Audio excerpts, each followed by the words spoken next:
जय गुरु जी। गुरु जी के चरण कमलों में सादर वंदन। ओम नमः शिवाय, शिव जी सदा सहाय।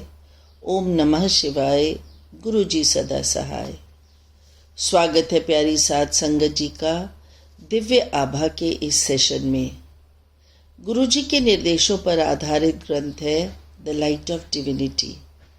उसी का हिंदी अनुवाद दिव्य आभा नाम से प्रसिद्ध यह पुस्तक है, जिसमें से आज का प्रसंग लिया गया है। आज का शीर्षक है दशक के बाद पुत्राशीष। मेरी छोटी बहन गीता का विवाह 1995 में संपन्न हुआ था, पर वे 10 वर्ष तक गुरु जी के आशीर्वाद देने तक संतान सुख से वंचित रही। हम गुरु जी के पास पहली बार वर्ष 2001 में गए थे और मेरे पुत्र शांतनु को मिर्गी से स्वस्थ करने के पश्चात हमने अपनी बढ़ती हुई सूची में एक और विषय जोड़ दिया था, गुरु जी से गीता को संतान का आशीष। गीता कनाडा में रहते हुए अपना उपचार करवाती रही थी। पिछले 5 वर्ष से भारत में भी करवा रही थी। गुरु जी ने मेरे द्वारा उसे कहलवाया कि वे प्रत्येक सोमवार को व्रत रखना आरंभ करे। यदि कोई फल खाना छोड़ सकती है तो ऐसा करे। मैंने गीता को गुरु जी के निर्देश बताए तो उसने अमरूद खाने छोड़ दिए, जो उसे पसंद नहीं थे। कुछ ही महीनों में गीता ने गर्भ धारण कर लिया।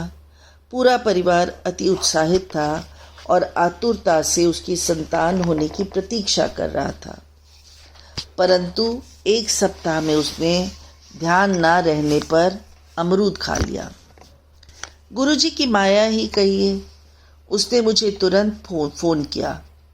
कुछ ही सप्ताह में उसे गर्भपात हो गया और उसने वह बच्चा खो दिया। जब मैंने गुरुजी से इस बात का उल्लेख किया तो उन्होंने उसे शिवरात्रि को उनके पास आने के लिए कहा। शिवरात्रि में 1 सप्ताह से कम का समय शेष था, किंतु गुरु कृपा से वह दिल्ली आ गई। गुरुजी के दर्शन के बाद उन्होंने उसे आशीर्वाद देकर वापस कनाडा लौटने को कहा। कनाडा लौटकर उसने अपने व्रत फिर आरंभ कर दिए। 1 वर्ष बीत गया।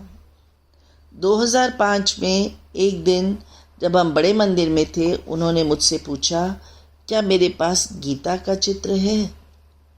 चूंकि उस समय मेरे पास नहीं था, उन्होंने मुझे उसका एक चित्र मंदिर आते हुए सदा साथ रखने का निर्देश दिया।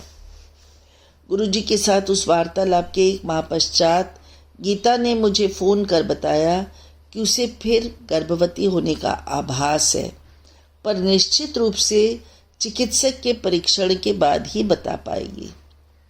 चिकित्सक ने उसके गर्भ धारण करने की बात स्पष्ट कर दी और उसने 22 मई को एक स्वस्थ बालक को जन्म दिया।